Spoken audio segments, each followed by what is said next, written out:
Back to back exclusive details ಅನ್ನ ಮಹೇಶ್ ಶೆಟ್ಟಿ ತಿಮರೋಡಿ ಮನೆಗೆ ಸಂಬಂಧಪಟ್ಟಂತೆ ನಾವು ಕೊಡ್ತಾ ಇದ್ವಿ. ಎಸ್ಐಟಿ ತನಿಖಾ ವೈಖರಿ ಮತ್ತು ಆರೋಪಿ ಚಿನ್ನಯ್ಯ ಬಾಯ್ಬಿಟ್ಟಂತಹ ಅಂಶಗಳೇನು ಅಂತ. ಒಂದ್ ಕಡೆಗೆ ಬೆಳಗ್ಗೆಯಿಂದ ಆಲ್ಮೋಸ್ಟ್ 9:15 ಶುರುವಾದಂತಹ ರೇಡ್ ಈಗಲೂ ಕೂಡ ಕಂಟಿನ್ಯೂ ಆಗ್ತಾ ಇದೆ. ಬುರ್ಡೆ ಗ್ಯಾಂಗ್ಗೆ ಎಸ್ಐಟಿ ಶಾಕ್ ಕೊಡೋದಕ್ಕೆ ಮುಂದಾಗ್ತಾ ಇದೆ. ಸತತ 3 ಗಂಟೆಯಿಂದ ಎಸ್ಐಟಿ ಅಧಿಕಾರಿಗಳು ಮಹೇಶ್ ಶೆಟ್ಟಿ ತಿಮರೋಡಿ ನಿವಾಸದಲ್ಲಿ ಶೋಧ ಕಾರ್ಯವನ್ನು ನಡೆಸ್ತಾ ಇದ್ದಾರೆ. ತಿಮರೋಡಿ ಮನೆಯಲ್ಲಿ ಇಂಚಿಂಚು ಜಾಗದ ಶೋಧವನ್ನ ಮಾಡ್ತಾ ಇದ್ದಾರೆ. ಬುರ್ಡೆ ಗ್ಯಾಂಗ್ಗೆ ಆಶ್ರಯವನ್ನ ತಿಮರೋಡಿ ಕೊಟ್ಟಿದ್ರು ಅನ್ನೋದು ಇಲ್ಲಿ ತನಕ ಎಸ್ಟಾಬ್ಲಿಷ್ ಆಗಿರೋ ವಿಚಾರ. ತಿಮರೋಡಿ ಮನೆಯಲ್ಲಿ ಸಿಕ್ಕಂತಹ ಚಿನ್ನಯ್ಯನ ಮೊಬೈಲ್ ಅನ್ನ ಕೂಡ ಸೀಸ್ ಮಾಡಲಾಗಿದೆ. FSL ಗೆ ಅದನ್ನು ರವಾನೆ ಮಾಡಲಾಗುತ್ತೆ. ಹಾಗೆ ತಿಮರೋಡಿ ಮನೆಯ ಸಿಸಿಟಿವಿ ಹಾರ್ಡ್ ಡಿಸ್ಕ್ ಗಳನ್ನ ಸೀಸ್ ಮಾಡೋ ಕೆಲಸವನ್ನ ಎಸ್ಐಟಿ ಟೀಮ್ ಮಾಡಿದೆ. ಕಾರಣ ಲೊಕೇಶನ್ ನಲ್ಲಿ, ಅಂದ್ರೆ ಈ ಕಾನ್ಸ್ಪಿರಸಿ ಆದಾಗ, ಷಡ್ಯಂತ್ರ ಆದಾಗ ಎಲ್ಲರೂ ಒಂದೇ ಲೊಕೇಶನ್ ನಲ್ಲಿ ಇದ್ದಾರೆ ಅನ್ನೋದನ್ನ ಸಾಬೀತುಪಡಿಸಬೇಕಾಗುತ್ತಲ್ವಾ.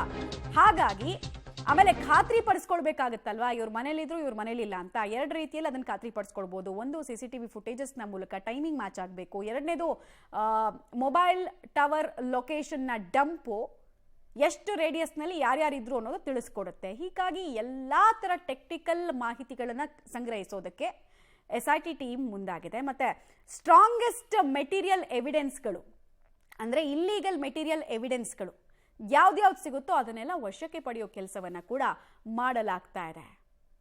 ದಾಖಲಾತಿಗಳು ಸಿಕ್ಕಿದ್ರೆ ದಾಖಲಾತಿ. ಮಹೇಶ್ ಶೆಟ್ಟಿ ತಿಮರೋಡಿ ಮತ್ತು ಮೋಹನ್ ಶೆಟ್ಟಿ ತಿಮರೋಡಿ ಇವರಿಬ್ಬರಿಗೂ ಕೂಡ ಶಾಕ್ ಮೇಲೆ ಶಾಕ್ ಅನ್ನ ಅಧಿಕಾರಿಗಳು ಕೊಟ್ಟಿದ್ದಾರೆ. ಈಚ್ ಅಂಡ್ ಎವ್ರಿ ಡೀಟೇಲ್ನ, ಅಂದ್ರೆ ಚಿನ್ನಯ್ಯನ ಹತ್ರ ಈ ಮನೆಗೆ ಸಂಬಂಧಪಟ್ಟಂತೆ ಎಲ್ಲೆಲ್ಲಿ ಆತನ ಮೂಮೆಂಟ್ಸ್ ಇರ್ತಾ ಇತ್ತು, ಎಲ್ಲಿ ಕರ್ಕೊಂಡು ಹೋಗ್ತಾ ಇದ್ರು, ಎಲ್ಲಿ ಇರಿಸ್ತಾ ಇದ್ರು, ಎಲ್ಲಾ ಪೂರ್ತಿ ಡಾಕ್ಯುಮೆಂಟೈಸೇಷನ್ ಆಗಿದೆ. ಡೀಟೇಲ್ಸ್ ಕೊಡ್ತಾರೆ ಸುಕೇಶ್. ಇಲ್ಲಿ ತನಕ ಇಲ್ಲೀಗಲ್ ಮೆಟೀರಿಯಲ್ ಎವಿಡೆನ್ಸ್ ಅಂತ ಹೇಳಲಾಗೋ ಎಷ್ಟು ಅಂಶಗಳನ್ನ ವಶಕ್ಕೆ ಪಡೆದಿದ್ದಾರೆ? ಈ ರೇಡ್ ಇನ್ನು ಎಷ್ಟೊತ್ತು ಕಂಟಿನ್ಯೂ ಆಗೋ ಸಾಧ್ಯತೆ ಇದೆ? ಮಮತಾ, ಇನ್ನು ಕನಿಷ್ಠ ಇನ್ನೊಂದು 2-3 ಗಂಟೆಗಳ ಕಾಲ ಇದು ಕಂಟಿನ್ಯೂ ಆಗುವಂತ ಸಾಧ್ಯತೆ ಹೆಚ್ಚಿದೆ. ಮಧ್ಯಾಹ್ನದ ನಂತರವೇ ಮುಗಿಯುವಂಥದ್ದು ಮಾತು ಕೂಡ ಕೇಳಿ ಬರ್ತಾ ಇದೆ. ಯಾಕಂದ್ರೆ ಸಾಕಷ್ಟು ವಿಚಾರಗಳಿದಾವೆ. ಮೊದಲನೇದಾಗಿ ಇದರಲ್ಲಿ ಯಾರ್ಯಾರ ಹೆಸರಿತ್ತು ಅನ್ನುವಂಥದ್ದು ಕೂಡ ಹೌದು, ಮತ್ತೆ ಯಾವ ಸ್ಥಳ ಸಂಚು ರೂಪಿಸಿದ್ದು ಅನ್ನೋದು ಕೂಡ ಹೌದು, ಅಲ್ಲಿ ಸಿಗಬಹುದಾದಂತಹ ಸಾಕ್ಷ್ಯಗಳೇನು ಅನ್ನೋದು ಕೂಡ ಹೌದು. ಹೀಗೆ ಬೇರೆ ಬೇರೆ ವಿಚಾರಗಳಿದೆ. ಜೊತೆಗೆ ಆತನಿಗೆ ಸಂಬಂಧಪಟ್ಟಂತ ಕೆಲವು, ಚನ್ನನಿಗೆ ಸಂಬಂಧಪಟ್ಟಂತ ಕೆಲವು ವಸ್ತುಗಳು ಕೂಡ ಅಲ್ಲೇ ಇತ್ತು. ಜೊತೆಗೆ ಪ್ರತಿದಿನದ ಅಪ್ಡೇಟ್ ಮೇಲೆ, ಅಂದ್ರೆ ದಿನಂಪ್ರತಿ ಕೂಡ ಅವ್ರನ್ನ ಅಪ್ಡೇಟ್ ಮಾಡಲಾಗ್ತಾ ಇತ್ತು. ಬೇರೆ ಬೇರೆ ರೀತಿಯಲ್ಲಿ ಸಲಹೆ ಸೂಚನೆಗಳನ್ನ ಕೊಡಲಾಗ್ತಿತ್ತು. ಇದನ್ನ ಪಾಲಿಸಬೇಕು ಅಂತ ಹೇಳಲಾಗ್ತಾ ಇತ್ತು ಅನ್ನುವಂಥದ್ದು. ಹಾಗಾಗಿ ಅವೆಲ್ಲವನ್ನು ಸವಿಸ್ತರವಾಗಿ ಮಾಡಬೇಕಾದ್ರೆ ಆತನಿಗೆ ಕೊಟ್ಟಂತ, ಅಂದ್ರೆ ಪ್ರತ್ಯೇಕವಾಗಿ ಉಳಿದುಕೊಳ್ಳಲಿಕ್ಕೆ ಒಂದು ಕೊಠಡಿಯನ್ನೇ ಮೀಸಲಿಡಲಾಗಿತ್ತು. ಅಂದ್ರೆ ಅದು ಸೇರಿದಂತೆ ಅದರ ಮಹಜರ್ ಪ್ರಕ್ರಿಯೆ ಒಂದು. ಮಹಜರ್ ಪ್ರಕ್ರಿಯೆ ಸಂದರ್ಭದಲ್ಲಿ ವಶಪಡಿಸಿಕೊಳ್ಳಬೇಕಾದಂತಹ ವಿಚಾರಗಳು ಏನು, ಯಾವ್ಯಾವ ವಸ್ತುಗಳು ಅನ್ನೋದು ಕೂಡ ಪ್ರಮುಖವಾಗುತ್ತೆ. ವಿಶೇಷವಾಗಿ ಆತನಿಗೆ ಸಂಬಂಧಪಟ್ಟಂತ ವಸ್ತುಗಳು, ಮೊಬೈಲ್ ಇರ್ಬೋದು, ಆತನ ಬಟ್ಟೆಗಳಿರ್ಬೋದು, ಬ್ಯಾಗ್ಗಳಿರ್ಬೋದು, ಒಂದು ಪುಸ್ತಕ ಕೂಡ ಸಿಕ್ಕಿದೆ ಅನ್ನುವಂಥದ್ದು, ಅವೆಲ್ಲವೂ ಕೂಡ ಒಂದು ಭಾಗ. ಅದನ್ನ ಹೊರತುಪಡಿಸಿ ಆ ಯಾವ ಸ್ಥಳ ಅನ್ನುವಂಥದ್ದು ತಿಮರೋಡಿಯವರ ನಿವಾಸಕ್ಕೆ ಹೋದಂತ ಸಂದರ್ಭದಲ್ಲಿ ಅಲ್ಲಿರುವಂತಹ ಸಿಸಿಟಿವಿ ಫುಟೇಜ್ ಮತ್ತು ಅದರ ಹಾರ್ಡ್ ಡಿಸ್ಕ್ ಅನ್ನ ವಶಕ್ಕೆ ಪಡೆಯುವಂಥದ್ದು, ಅದನ್ನು ಕೂಡ ಪ್ರೊಸೀಜರ್ ಮಾಡಬೇಕಾಗುತ್ತೆ. ಆ ಪ್ರೊಸೀಜರ್ ನ ಕೂಡ ಮಾಡ್ತಾ ಇದ್ದಾರೆ ಅನ್ನುವಂಥದ್ದು. ಯಾಕಂದ್ರೆ ಅಲ್ಲಿ ಪ್ರಮುಖವಾದ ಸಾಕ್ಷ್ಯಗಳು ಸಿಗುವ ಸಾಧ್ಯತೆ ಇರುತ್ತೆ.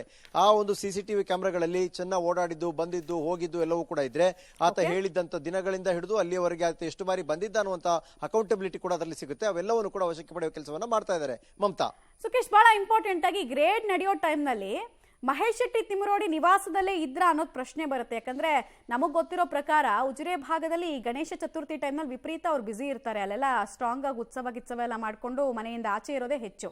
ಸೊ ರೇಡ್ ಆದಂತ ಟೈಮ್ ನಲ್ಲಿ ಸರ್ಚ್ ವಾರೆಂಟ್ ಅನ್ನ ಯಾರಿಗೆ ತೋರಿಸಿದ್ರು, ಸ್ಪಾಟ್ ಅಲ್ಲಿ ಯಾರ್ಯಾರು ಇದ್ರು ಅನ್ನೋದ್ರ ಕನ್ಫರ್ಮೇಶನ್ ಸಿಗ್ತಿದ್ಯಾ? 3 ಮಹಿಳೆಯರು ಮತ್ತು ಒಬ್ಬ ಪುರುಷ, ಅಂದ್ರೆ ಮಹೇಶ್ ಶೆಟ್ಟಿ ತಿಮರೋಡಿಯವರ ಪುತ್ರ, ಪತ್ನಿ, ಮತ್ತೊಬ್ಬರು ಮಹಿಳೆ, ಅಷ್ಟು ಜನ ಅಲ್ಲಿ ಇದ್ರು ಅನ್ನುವಂತ ಮಾಹಿತಿ ಬರ್ತಾ ಇರುವಂತದ್ದು. ಹಾಗಾಗಿ 4 ಜನರ ಮನೇಲಿದ್ರು. ಆದ್ರೆ ಮಹೇಶ್ ಶೆಟ್ಟಿ ತಿಮರೋಡಿಯವರು ತಮ್ಮ ನಿವಾಸದಲ್ಲಿ ಇರಲಿಲ್ಲ. ರೈಡ್ ನ ಮಾಹಿತಿ ಮುಂಚೆ ಅವರಿಗೆ ಸಿಕ್ಕಿತ್ತು ಅನ್ನುವಂತ ಕಾರಣದಲ್ಲಿ ಅವರು ಹೊರಗೆ ಹೋಗಿದ್ರು ಅನ್ನುವಂಥದ್ದು. ಅದಕ್ಕೆ ತಮ್ಮದೇ ಆದ ಕಾರ್ಯಕ್ರಮ ಬಿಸಿ ಇದಾರ ಗೊತ್ತಿಲ್ಲ. ಆದ್ರೆ ಆ ಸರ್ಚ್ ವಾರೆಂಟ್ ಇದ್ದಿದ್ರಿಂದ ಸಹಜವಾಗಿ ಅವರಿಗೆ ತೋರಿಸಿ ಆ ಒಂದು ತಮ್ಮ ಕೆಲಸವನ್ನು ನಾವು ಮಾಡ್ತೀವಿ ಅನ್ನುವಂತ ಅವರಿಗೆ ತಿಳಿಸಿ ಕೆಲಸವನ್ನು ಮುಂದುವರಿಸಿದ್ದಾರೆ ಅನ್ನುವಂಥದ್ದು.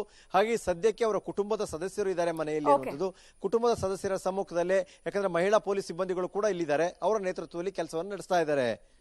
ಸುಕೇಶ್, ಹಾಗೆ ಸಂಪರ್ಕದಲ್ಲಿ ವಾಪಸ್ ಬಂದೆ. ಸರ್ಚ್ ವಾರೆಂಟ್ ಅನ್ನು ಯೂಶಲಿ ಯಾರು ಮನೆಯಲ್ಲಿ ಇರ್ತಾರಲ್ವಾ, ಅಧಿಕೃತವಾಗಿ ಯಾರು ವಾಸ ಮಾಡ್ತಿರ್ತಾರೋ ಅವ್ರಿಗೆ ತೋರಿಸಿದ್ರೆ ಸಾಕು. ಇನ್ಯಾರೋ ವ್ಯಕ್ತಿಗಳಿಂದ ಏನ್ ಪರ್ಮಿಷನ್ ಏನ್ ಅಗತ್ಯ ಇರಲ್ಲ. ಬಿಕಾಸ್ ಅದು ನಿರ್ವಹಿಸ್ತಾ ಇರೋದು ಪೊಲೀಸರು. ಡೌಟ್ ಬಂದ್ರೆ ಸರ್ಚ್ ವಾರೆಂಟ್ ತಗೊಂಡು ಬರ್ತಾರೆ, ಅಧಿಕೃತ ನಿವಾಸಿಗಳಿಗೆ ತೋರಿಸ್ಬಿಟ್ಟು ನುಗ್ತಾರೆ ಅಷ್ಟೇ.